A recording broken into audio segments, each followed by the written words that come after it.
Exactly. You go back to the World Final, it was a back and forth every time up until T1 had to win 2 in a row in games 4 and 5 to win the series. So let's see if BLG can keep that pattern going here and find their way to a T1 weak spot in game 2, as T1 were looking good in that first one. BLG over here on the blue side, they're going to continue to ban away that Azir. They're also going to ban out the TF. Over on T1 side, they'll continue paying respect to the Gwen from Bin, and they're also going to make sure that BLG doesn't get their hands on a blue side first pick Varus. Let's see what the priority is here for these teams, with both the Pantheon and the Poppy already taken out. Vi immediately raises in value. Poppy, such a good answer into the champion. BLG taking away Faker's Galio. He did lose on it when playing against CFO, but I mean, it's Faker. You always gotta respect the man's Galio. The question is, will this Vi be banned away by the side of T1? Because you just expect it to be that first pick. The Galio was also the champion in Game 5 of the World Finals that Faker had the miracle survival on in that topside team fight that really just was that final unkillable moment as the Vi is banned out and BLG, first pick, what's it going to be? Annie Wukong? There it is. Annie Wukong. Nice. Okay, so T1, will they choose to remove the Wukong away from Beishuan, or will they allow it? Or will they allow him to have it and have some sort of response? So far from Owner, we've been seeing a lot of just high-impact junglers. We've seen Xin, Wukong. We saw a Zed game from him, the Jarvan and the Sejuani so far at this tournament. Both acting as a front line, but also acting as a carry player. It looks like that he's leaning more towards the front line with the Victor locked in for Faker. The champion hasn't had the most success here at MSI. However, in Faker's hands, it is a big comfort pick, and it does seem like with their priority around getting Faker something comfortable in the mid lane matchup, they just want to make sure that they get him a control mage, that he can have control in the lane, and also scale nicely into the mid to late game. Yeah, you could see the win-loss for MSI, 1 and 5 on this champion. The only thing I'm concerned about is when you look at the last game, Faker had so many clutch moments where he would utilize the shockwave to start off a play that the rest of T1 could then follow up on.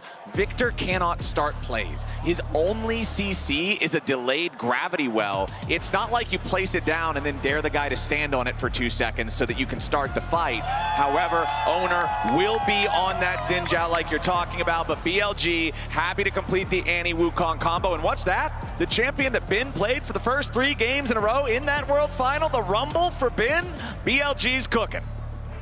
This is quite the wombo combo that BLG have crafted for themselves. Cheeky hovers coming through from T1, but it will be Doran's Ornn. So that's going to be the primary engage. Things like Braum now rise in priority. You have to imagine that that's likely going to be high on the ban list for T1. Maybe they even want to grab it for themselves. We'll have to wait and see. But the bot lane's available for both sides. We know how deep the AD carry pool is for both of these players. My instincts say that BLG is immediately looking at something like the Misfortune. Just double down on the teamfight style that you're already heading in the direction of. That means that Rel and Leona also offer massive value in this composition, either as a follow-up or as an engage tool themselves alongside the Wukong. And I think this second game, there's going to be a lot more pressure on Doran. You and I were joking a little bit between the games about how Doran just got to kind of enjoy the passenger top laner lifestyle in game number 1, just split pushing the rest of the team, making all the big plays. But this time around, without Faker having the playmaking ability like he'd had on the Orianna, and Doran being on this big go button with the Ornn, there's the pressure on him to find the right angles, find the right times to start these team fights off. Lulu Kaisa banned out by T1 in the second half. The Rakan removed by BLG. Kaisa is the concern from T1, recognizing the potential backline access and dive that is available, so they'll remove that. But MF rising in priority here for Elk. They could also just pair it alongside the Ezreal if they want something a little bit safer, a little bit more long range. The Lucian, once again, going to be denied from Gumayushi. They do not want to have to deal with that. So what will the first pick be here? Caitlyn hover, and it's going to be locked in. Okay, so T1 going for very much a front-to-back style of composition with Victor and Caitlyn paired alongside the Ornn. You can see how the game plan is going to work out. Karma is going to be a prevalent pick. We haven't seen Lux paired alongside the Caitlyn, but it is a tried and true combo that we've seen this bot lane bring out before. Of course, if they want to play safe, they can also play the Braum themselves. There's that Ezreal that we were talking about.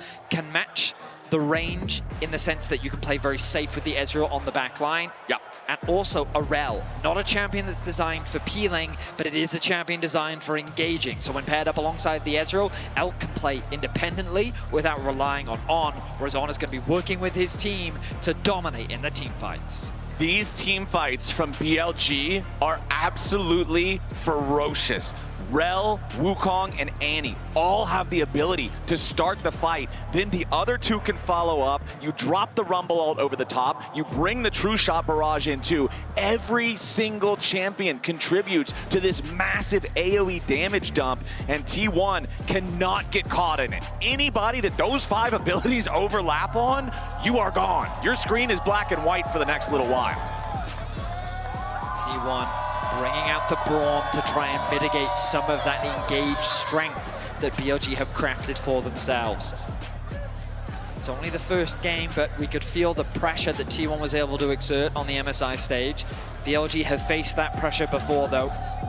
Early game, likely towards the top side of the map. Doran was a point where he fell short. They were able to find a lot of successful ganks. If they could put the Rumble in a great position, the mid-game spike from BLG, Trinity Force on the Wukong, Trinity Force on the Ezreal, is a big spike that they're going to want to try and play around. And in game number 1, you could see the killer instinct from BLG that they wanted to express, right? When you think back to Elk and On chasing so deep in the top side team fight. When you think back to mid lane after they get the first pick and it looks like they're gonna get the second before Faker and Owner turn it around. BLG is so bloodthirsty in these fights, but they just didn't quite have enough firepower. This time around, I think they got it. Game 2, and the crowd here in Vancouver continues to deliver. BLG versus T1, always an exciting matchup. So far in the early game, it looks like that we're going to play relatively safe. We're expecting that early ward to come through from both sides to try and track where the jungler is starting and what they're up to in this early game.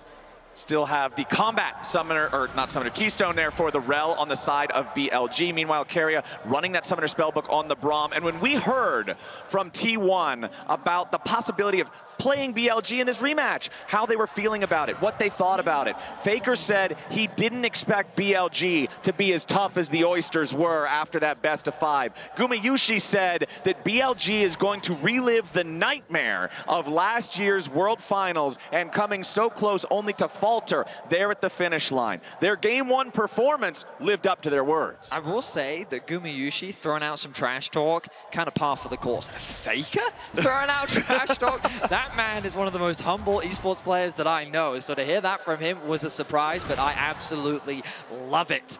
T1 backing up their words, as you rightly said, after game 1. But I imagine we're going to start the game off a little bit slower. Okay. Similar to what we saw in game 1, just a bit of trading back and forth. We expect T1 to be the team to initiate that early swap, get the Ornn onto the weak side of the map to play into the 2 versus 1. For the time being, Gumayushi going to leverage his range to try and get that early push, chip away at the HP bars where he can, and potentially look for an early back and then a swap towards the top side. Now, one important difference between game 2 and game 1, Doran did not find himself in a nasty 1v2 situation before the minion spawned. He was not forced to use that flash early, so there's no extra incentive for Beishwan to path up towards that top side, try to make a play towards Doran this time around. You can see both of the junglers actually doing their clears, going opposite directions. Beishwan will be moving towards that bottom lane as Owner paths towards the top side. Tri-lane camera just showing the state of everything, a little bit of trading back and forth on the one who's taken the most damage of anyone anywhere, as Gumayushi, just like you already said, the power of the Caitlyn early on. Every chance you get, utilize that 650 range, find those little pot shots to build yourself that lane advantage. Both junglers were spotted on vision as well, so everyone on the Rift is very much aware of what the early game plan is for both these junglers. T1 going to drop some vision on the ward in anticipation of a potential early gank, and On is looking to try and clear it out. Won't actually spot that ward. This means that there's a possibility of an early jungle gank. That's very much what On is signaling. We'll dismount for the time being, keeping my eyes on Beishwan. knee in from Elk, a little low on mana. The trade not really turning into much. Yep. That's the nature of Braum, though. He jumps in the way, you throw up the door, the fireplace, I suppose, on this skin, and immediately negates all of the quick trade that wanted to be accomplished there from the Ezreal, as Beishwan has made his way down to this bottom side river. Standing on top of a ward, though, T1's going to be aware of the presence of BLG's jungler, so they'll continue to just play this one defensively. It doesn't really have to alter their behavior too much. A lot of times, if you're playing super aggressive and then you back off, it lets the enemy know, hey, that area is warded, but they have been playing relatively safely, as Beishwan now going to try to wrap around again, but he's still walking over top of that ward. T1 now, though, might be caught a little bit off guard, as Beishwan does decide to try to wrap the long, long way through the tri-brush. Decides to go for a recall now. Keria going to step up into that brush, saying, okay, we know that this guy was nearby. Gumayushi using the cleanse there, as immediately, as soon as there's distance between Keria and Guma, Elk and On try to step forward, play a little bit more aggressively. Runa here to Shadow, making sure that his bot lane is well protected. Yeah, losing that cleanse, not ideal for Guma. Not the end of the world, though. Will take a bit of damage from Elk as he connects the Q. But now both junglers need to return to their respective sides of the map. The ping will come down. Ooh. The ping will come down from Beishwan onto Ona, spotting him out. He did drop that ward into that bot side of T1's jungle, as Doran and Vin continue to trade on the top side. Close affair here in the bot side of the map. Elk doing a good job considering how much pressure Gumayushi is continuing to try to put down. Nice chunk. Ooh, nice follow-up there, too. Whenever you can get the stun from the Braum, you set the Yordle snap trap right underneath their feet. It'll arm by the time the first stun is done. You'll get the second stun. You'll prime the headshot, and it makes for a very mean combination there, as Guma and Keria will crash the wave into the turret. Knight's down to 100 HP here against Faker's Victor, but Faker is almost completely out of mana, now hitting level 6. Does have enough for maybe one more spell, as Knight will take the opportunity, start his first recall, make his way back to lane. Does have TP for all 4 of our solo laners as per usual, but remember, Elk on the Ezreal. This is one of the 80 carries you very commonly see teleport taken as that second summoner, so an extra TP as the game moves forward. We'll see how well BLG can leverage that for their own macro game advantages. Checking in back on the top side, you can see Doran slightly behind in farm, but honestly, as the Ornn against the Rumble, you're fine with that. And just like you were predicting earlier, T1 wants to get him down into that bot side of the map here nice and early, but BLG responds by sending Bin down there at the exact same time. TP, TP, TP. Everywhere, everywhere, everywhere. Yeah, exactly. BLG able to match the lane assignments from T1, and they're going to keep things standard for now. As mentioned, Elkanon doing a good job against this Caitlyn, who continues to try and trade, but not really converting it into much. Faker's put a huge amount of pressure down on tonight, but he himself has also been farming very well. So it's a very slow and steady affair here, 6 minutes in. Dragon becomes a point of contention, as the Scuttle Crab is what they're setting their sights on for now. Ooh, Knight drops the combo there on Faker, but now Doran launching out the Ornn Horn. Beishwan could be in a little bit of danger, but Bin's here ready to back him up. The equalizer's already been used. Doran very low, about to die. It's first blood over to Knight and BLG. An ambitious commitment from Doran. They thought that they got the chain combo onto Beishwan, but Faker wasn't in a position to follow. And with a composition like this, you really don't want to try and rush these type of fights. I mean, look, Faker's sitting on a catalyst. You really don't have that much damage this early on into the game. So a bit of an overforce there from Doran is that BLG find themselves with first blood once more. Tibbers constantly so annoying with the Molten Shell on it as he continues to harass Faker with that. Knight going for the early Ionian Boots of Lucidity also makes it so much easier for him to rotate down into those multi-man skirmishes in that bottom side of the river. As we do have a pause, we'll let you guys know as soon as we figure out exactly what's going on with that one, as BLG is off to a nice start here in the second game. They certainly are. BLG with a nice punish on the bot side of the map. The thing is, we're in a situation where both bot laners are on the top side, so I expect Grubs to be the next main point of contention rather than the Dragon, unless one side decides to try and cross-map, which wouldn't be unreasonable from T1. As we talked about, I think they want to play a much slower early game. When you're running Victor Caitlyn, there's no need to overforce anything. We've definitely seen Caitlyn games kind of just come out the gate swinging, especially when we saw that it was from BLG, the Caitlyn Elise game, where at level 2 they were diving towers, they were roaming around the map, they were snowballing the game incredibly quickly. But this time around, I think that because they want to play more of that front-to-back style, they want to leverage their range, they don't want to try and overforce things, especially against an Annie, that double Trinity Force spike they've got to be cautious of. If they take a bunch of bad fights early, it just accelerates those spikes on the side of BLG, which means that they can then force you into more dragon fights and they can then continue to compound that lead. So T1 have to showcase that respect, and I think just trading in the cross map is a wiser choice for them. It's a cascading problem. The first mistake only makes the second mistake that much easier to manifest, I guess I would say, as this type of situation can be very nerve-wracking when you have a pause in an intense game. Luckily, at least it's at the early stage of the game versus somewhere in the later stages when things can all just come down to that one big team fight. Going back to, again, we're probably going to end up referencing the last time these teams went head-to-head quite often, considering it was such a high-stakes match. It was such a close match going to the full 5 games in the 2024 World Finals. This was not fearless. It was not the one champion per series limit that we're knowing right now in the 2025 reality. So Bin played this Rumble in all 3 of the first games of that series. In all 3 of the Turbo Stomp games, Bin was Rumble, and in 2 out of 3 of those, BLG were the winners. This is a very iconic champion for Bin. He is very good on this, and obviously from the very beginning here, he was able to get into that bottom lane river fight. He has the equalizer, he has the presence, and we'll see how well he can continue building his leads. You can see a massive farm advantage for Bin. Even though he didn't get the kill, he's up 500 gold. He's got the biggest individual gold lead here in the game. It's interesting because for many Bin followers, this Rumble is definitely a conventional pick. Some will criticize that he isn't like the strongest on Rumble, but then he's had so many good Rumble performances, and I would say that throughout his career, he's definitely had highs and lows on the champion, that's for sure. So far in this game, he has built a very healthy lead over Doran. Does help that Doran did make that mistake in the river as well, as BLG have built themselves up about a 500 gold lead. Elk going to throw the ulti down onto Faker, chip away at his HP bar.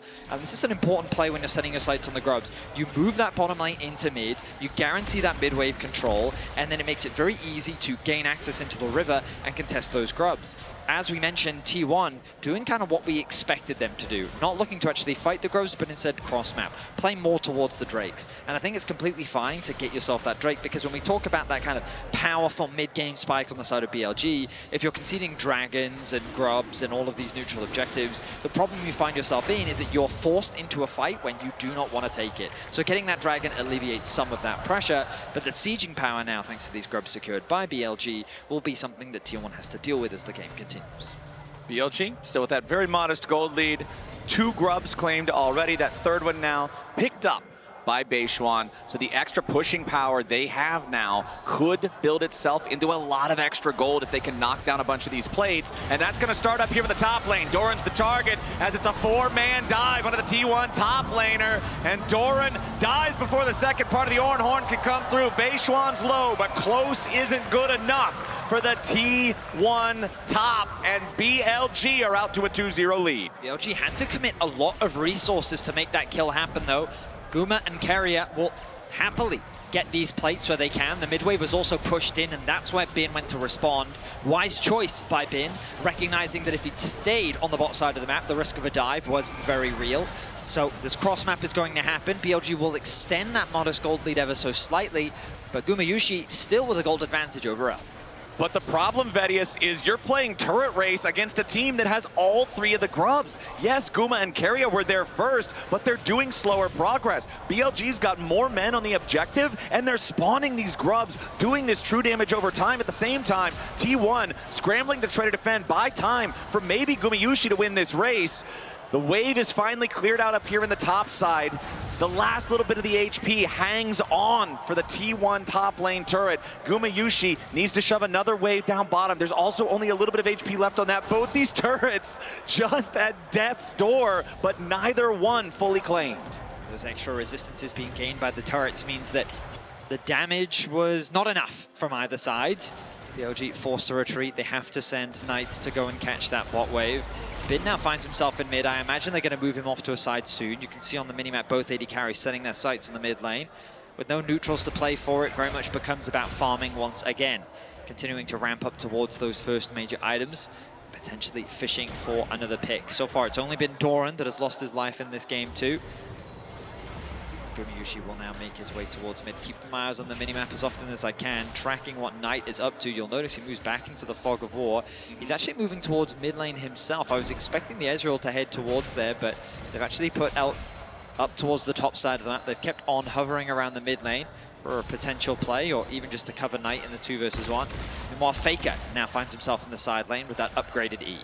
Upgraded E, and he's got the Rod of Ages already fully completed and stacking. The only additional item past his starter item he got was the refillable potion, but now he has to flash away. Beishuan's ready to follow. Ben's got the follow-up. The turret ain't even dead yet. Oner and Faker wanted to commit for the objective. They'll get it, but at great cost. Turret to T1, double kill over to BLG as Carry and Gumiyushi trying to make a play on the Knight, but he's already back to safety. The Wombo combo is beautifully done by BLG on the bot side of the map. They connect the Rumble ultimate onto Faker. The follow-up from Beishuan meant that there was so much CC on top of them that the minion wave gets cleared out incredibly fast. T1 is saying, look, finish the tower, maybe we can turn this around. It's a really good ulti from Oner, but the damage is just too high. That little minion survives for absolutely ages, but it doesn't do enough to keep the mid jungle alive from T1. One handed over to Bin, another handed over to Beishuan. They claim the feat of warfare. And the good news for T1 is, well, they do get the first tower. 3 kills, well, 4 kills, I should say, for BLG. Yeah, the BLG gold lead now. We're not just talking about it as a number that shows a slight lead. This is real meaningful gold at this point. Nearly 2,000 for the side of BLG, as we do have an even state at least on the neutral objectives. T1 with that first Drake, BLG with all 3 grubs. The next Drake spawning in under 60 seconds, as both supports are already starting to play the vision game. Faker does not want to walk too close to On here. It is much easier for the BLG support to engage than for the T1 support to do the same, especially considering Keria still has 25% of the cooldown remaining on the Glacial Fissure. Knight on the Annie now has his first fully completed item as well with the Malignance. Remember, still has those Ionian Boots of Lucidity as well for the extra move speed, the extra ability to rotate around to these plays and back up the rest of that BLG war machine that we've been talking about since draft. The power of the AoE, the power of the combo of all of these ultimates overlapping. That type of a threat can be so dangerous moving towards this next Drake as it spawns, especially since we just saw Bin hit level 11. Look at the map control that T1 have. They made sure to push in this bot wave. They've got great vision control around the entrances towards the bot side river, but Bin has already moved down. He's now going to help his team get that mid-wave control against Gumiyushi, and they're going to gain access to the river first. Faker's pushing out another wave as quickly as he can, and he should be able to do just that, thanks to that upgraded E that he has access to. But BLG still find themselves first into the river. Keria isolated with the mid-jungle duo. BLG not going to waste any time. They know they're stronger. They're going to force this objective. Yeah, T1's hanging around the area, but I think they're just going to get a front row seat to the dragon dying. BLG pick up their second neutral objective this game. As a TP, though, about to arrive from T1 deep into enemy territory there with the red buff. Doran's made his way in. Beishuan just blocks the winner's bite there with a clone.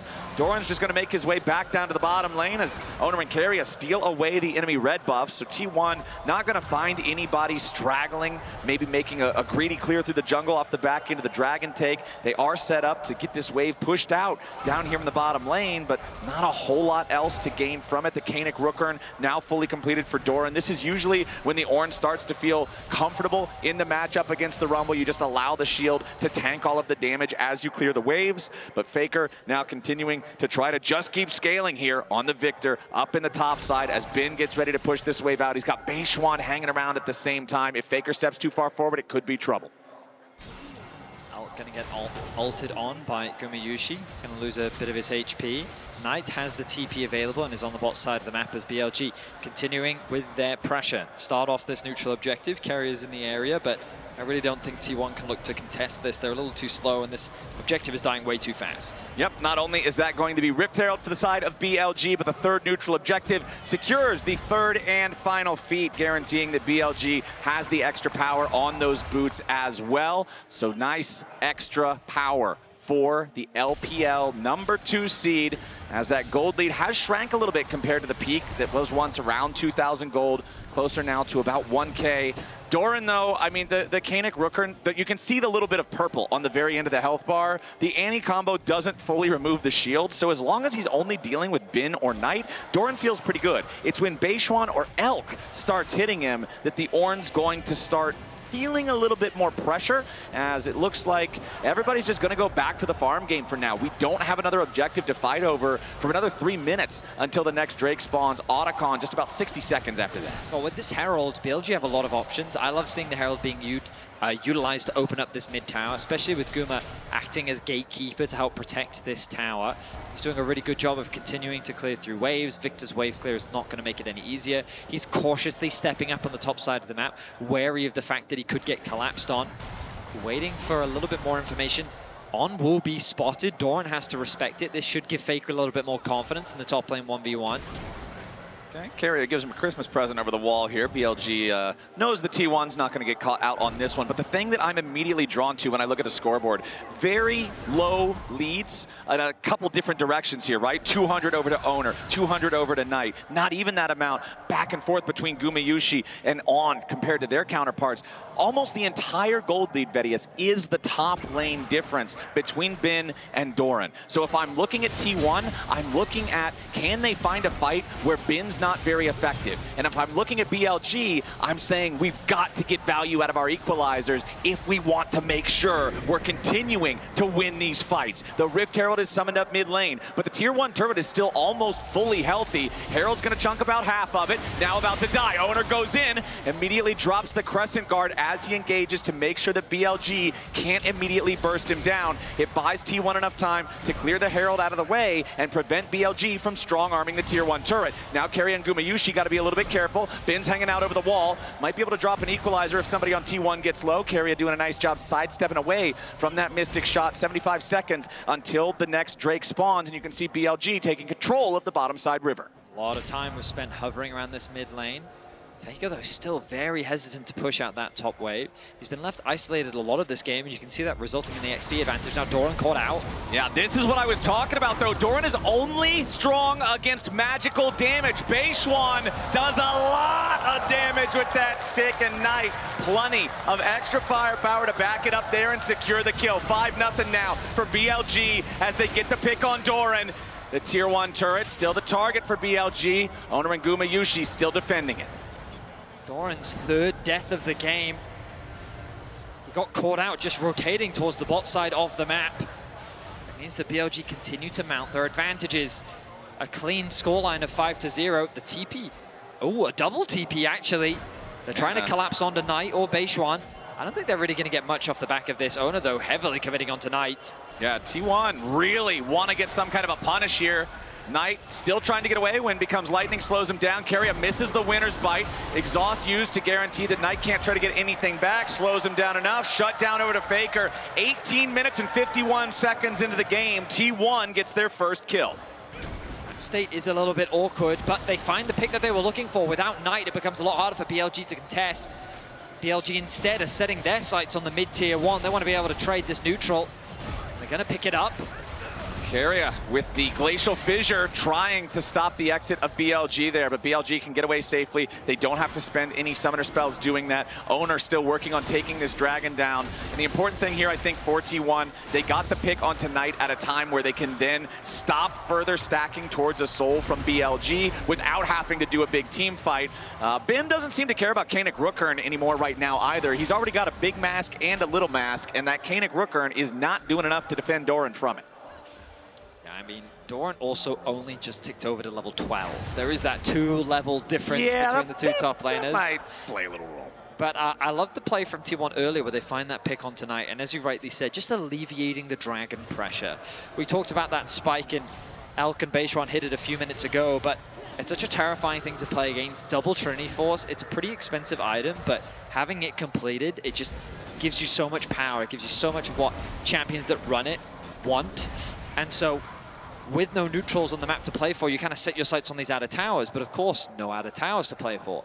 Now, BLG is the type of team that when they know they're stronger, will say, I don't care what it is, I'll use anything to force a fight against you. And so that means that Artican's priority will definitely rise up as BLG, based on what we've seen so far at MSI, like to try and push the advantage. You know what's stronger than a Trinity Force power spike, Vedius? A Trinity Force power spike with a fully evolved Muramana power spike, which is what nice. Elk just ticked over to as he fully stacked the item. This Ezreal is a monster now, as you can see the damage from the True Shot Barrage into Gumayushi. Hits him for about a third of his health just with that spell, and the Mystic shots are going to hurt. Remember, again, finally, we're seeing some armor on Doran here with a chain vest, but it's still not going to give him a ton of resistance against the power of this Ezreal. You can see all this vision control being invested by T1, expecting the Artican to be prioritized soon, but Gumayushi hasn't had a chance to go back to base, is still at about 75% HP, getting a little bit of life back. But on now in a dangerous spot. We'll jump over the wall to safety. Knight going to try and push in that bot wave. Elk pushing in the mid wave once more. Faker working with Carrier to hold good vision control around this Artican, making it harder for BLG to start this objective off. We've got the Void Staff fully completed for Knight now too, and he has his flash up. This is a massive playmaking tool for the side of BLG. Their summoners are all ready, their combat summoners, excuse me, are all ready to go. Two of the teleports aren't. The only exception is Beishuan's flash is not quite ready. If they want to wait on that and then try to force the Otacon, they would have everything possible at their disposal to use against T1. T1's combat summoners, though, also all prepared right now except for the flash on Doran. That one's going to come up right about the same time Beishuan's does, as T1 will see if they can continue trying to defend this objective. Both of the potential skill shots there towards On miss their mark, as the BLG support feels confident stepping up, trying to clear away some of the vision. Otacon, though, does hurt, so On doesn't want to hang around here too long, leaves that last hit on the ward for Knight. And it's 2 minutes until our next Drake spawns. 2,500 gold lead for BLG, still having the bonus stat advantage as well from the boots. But one thing that's important to note that makes this gold lead less than you might otherwise think, the flower advantage for T1 is actually really huge. They're at plus 15 flowers, despite the fact that Otacon hasn't been claimed by either side. This gives them a lot of extra adaptive force and makes that 2,500 gold lead feel at least 1,000 less. BLG for the time being are holding on to the control of this game very well. I like how T1 have been combating back with good vision coverage. Carrier working with Faker to push out these waves and then drop what vision they can. Of course, we've been talking a lot about the level advantage that Bin has been able to build, but look at Faker, level 15 to the level 13 of Knight. That 10 fully stacks from the Rod of Ages coming in clutch for him. Big. We'll see the resets coming through as the second item is now completed for Bin. Dragon in about 55 seconds time. So BLG, rather than utilizing the Otacon to force the issue, will likely look to contest this Dragon. Now T1 have a choice. They could forego contesting this Dragon at all, but if they do get it, they would put themselves on Soul Point and have a lot of agency in this game. Elk, though, huge damage on the Carrier.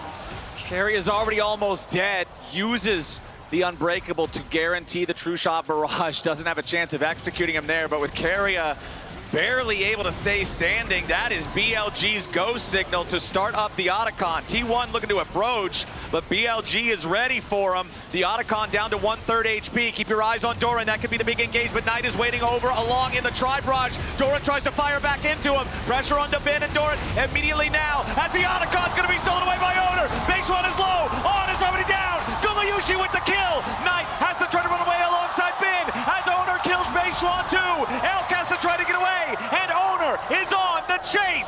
Ben and Knight trying to escape, and T1 work their magic again. T1 find the fight. It feels like that this game has just been driven by BLG, but after chipping away at the HP of Carrier, why wouldn't they feel confident to start off the Otacon? Why wouldn't they feel good to try and force the fight? I think the biggest problem was that the combo from Knight came down onto Doran, the frontliner, the tank. Oh, BLG, though, they're responding. Yeah, BLG thinking about this. The Unbreakable gonna stop another true shot barrage. Elk jumps in. Carry is still low. Ben wants to burn them all up. A little bit more damage isn't there, though, as Ben gets stunned. T1 continuing their retreat. BLG trying to find anybody as the ace in the hole forces BLG to regroup to protect Knight's health bar. And T1 exfiltrates the hot zone after pulling off the fight. T1 get everything that they could have wanted. A winning team fight, the Arakan, the Dragon, putting themselves on soul point as well. The way in which they've just changed the momentum of this game.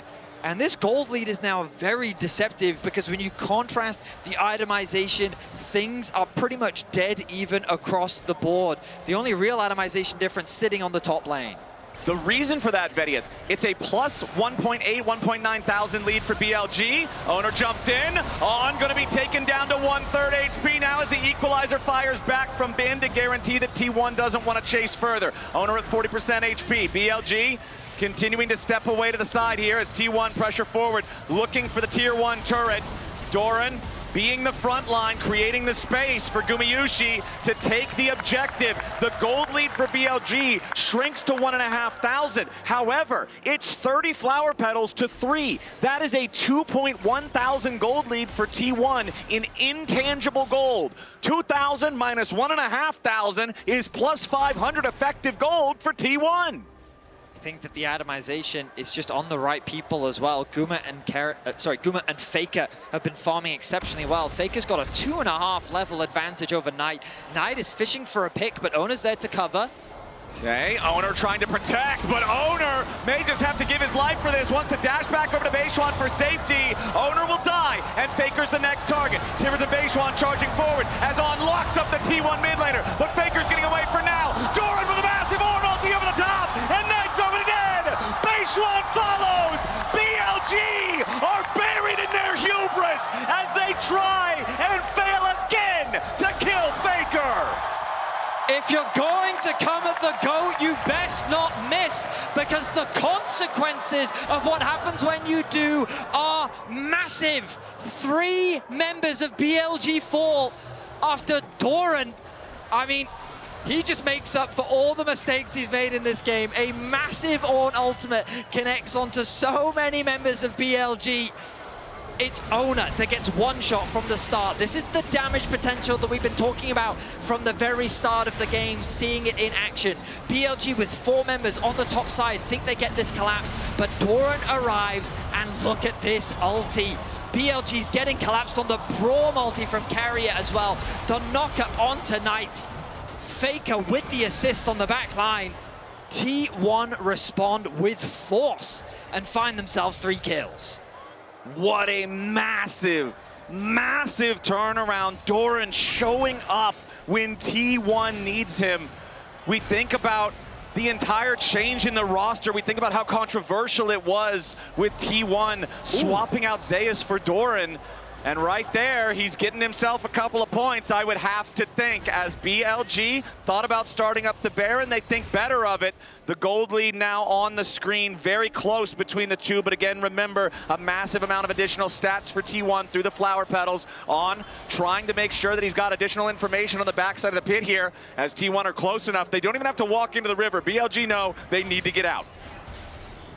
BLG using the Baron to see if they can force T1 into an awkward situation, but T1 maintain their composure. On the flank. On's looking for it, but he immediately gets counter-engaged. On has to try to get away. Flashing out after using the crash down defensively as well, but a nice engage from Knight. Beishuan's ready to follow it up, and Faker's in danger. Again, though, he survives. Gumayushi with the kill into Beishuan, as Elk just barely survives the ace in the hole. Owner continues the chase, as On's about to die here too. Elk and Ben completely on the run.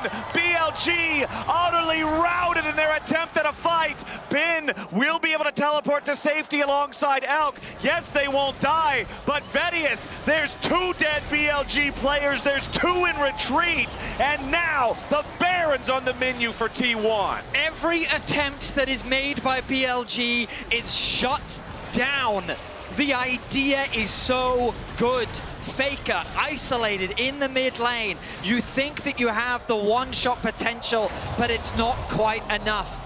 The Ezreal ultimate from Elk is a nice try, but the Baron will be secured by T1 as they're looking to go to match point here in game 2. But for that, they're looking to go to Soul. They just got the Baron, they went back, they reset, they purchased their items, 3,000 gold lead up to 5,000 when you consider the pedal bonus, and now they're moving down towards the river. BLG have made their way up here, so they'll at least have an opportunity to try to fight for this, but they don't have a jungler. There's still 10 seconds before Beishwan is back alive, and T1 have already started the objective. Owner and Gumayushi putting a little bit of DPS in there, but they're DPSing very slowly.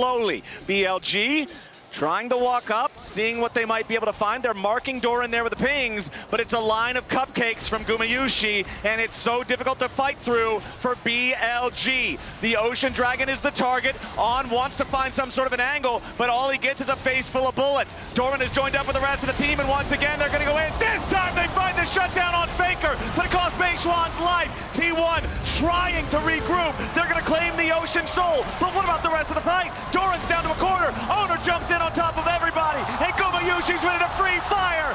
9 and on, both drop, and there's only 2 still standing for BLG. Elk on the run, Carrier ready to chase. Winner's bite, not quite enough range, and T1 finally, Faker drops, but the cost is far too great. Carrier will get picked off by Elk on the back end of the fight, but T1 is pushing 2 lanes. BLG execute upon their game plan. The wombo combo looks so good, but at this point, it feels like the T1 is just too far ahead with the soul secured as well. In the extended fight, they're able to make magic happen once more. 2 additional towers secured, and BLG find themselves firmly on the back foot. We'll see the engage come through from the MasterCard Priceless moment onto Faker. The combo with the Rumble ultimate, with the Wukong. Faker doesn't get a chance to escape, but the response is swift from Guma. He takes out Beishwan. In the 4 versus 4, it looks like it could go either way as Doran gets lower and lower, but then the ulti from Doran with fantastic patience. He works with Guma to pick them apart, and BLG falls short in the fights once more. And when Faker died, the Chaos Storm was still raging on top of the Dragon, making it difficult for BLG to try to approach and do anything. Beishwan was the one traded, so there's no chance to smite it away, but even if anyone else wants to try to step up to challenge, the Chaos Storm is still there. T1 now with the soul, with the 4,500 gold lead, with the push here in the top lane. Doran with the call of the Forge God, and it's on! Called straight back into the grave yet again. Gumayushi unstoppable. T1 stepping forward behind the Braum, but they've stepped too far. They end up losing 1, but they are not done. A double for Guma, make it a triple. Caitlyn's on the hunt. She's locked and loaded. T1 on the victory march. Inhibitor down in the top lane as it's a 4-man push. Only Carrier died. Knight steps in. He goes for the engage, but he doesn't find anything. T1, they were behind for so long, but when they need to, they clutch it out. They'll take the Nexus turrets. Faker steps in. Elk stays alive. The Nexus will not, and T1 go up 2-0. It is the intangibles that you cannot quantify for T1, regardless of their form. When it comes to international competition, they are a force to be reckoned with. BLG had such a good start.